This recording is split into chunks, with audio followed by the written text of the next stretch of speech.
So mga tol, alam na nga po ng karamihan na napostpone na po ang laban ni General Casimero versus Luis Nery. 2 linggo na nga lang po sana. Laban na po nila sa Kyrgyzstan. Subalit na postpone po yung laban matapos mag-announce mismo ang promotion na Psycho Lash sa kanilang official channel. Ang dahilan ng postpone dahil sa kaguluhan sa Middle East. Mapanganib po kasi bumiyahe ngayon sa nasabing bansa at posibleng pagkaantala ng biyahe o makancel ang flight, tapos yung safety pa ng mga fighters hindi rin sigurado. Samahan pa ng pagdadala ng mga equipment sa venue at operasyon sa boxing event, kaya minabuti ng management na i-postpone muna yung laban. So maging si Koki Kameda mga tol na promoter ni Casimero nag-post na din at humihingi ng apologize dahil sa pagka-postpone sa laban. Hindi nga lang po laban ni Casimero versus Nery ang na-postpone, pati na din po yung laban ng iba. 3 days po kasi yung boxing event na yan, 17, 18 at 19. Lahat po yan na-postpone.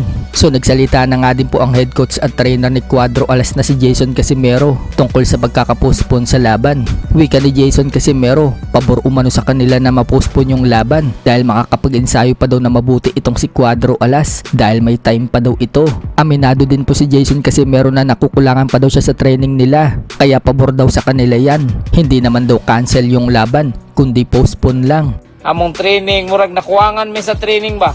Mas mayo noon nga na-reschedule kay kanang kon ba?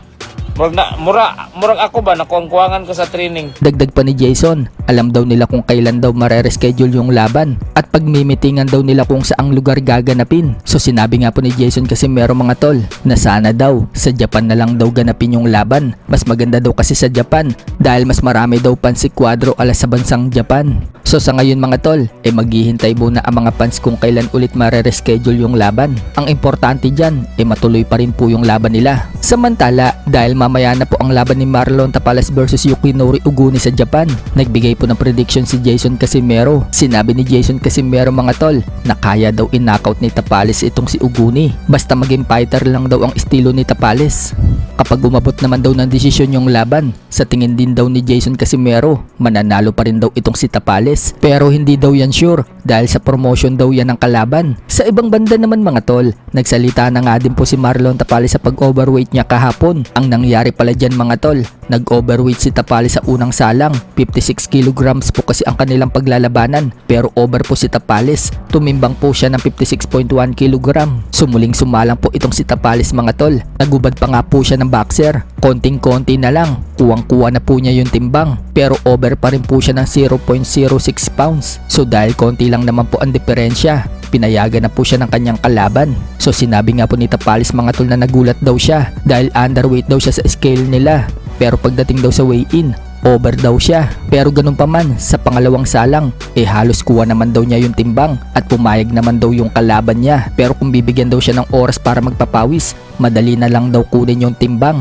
Pero dahil pumayag nga daw itong si Uguni, hindi na daw siya nagpapawis pa. Kaya tuloy na po mamaya ang laban at walang suspension na magaganap kay Tapales. Sinabi nga po dyan ni Tapales mga tol na gusto daw niya manalo ng impresibo sa laban at gusto daw niya in-knockout si Uguni. Pero kapag umabot daw ng desisyon yung laban at nanalo pa rin siya, masaya pa rin daw siya kahit nasa desisyon siya manalo.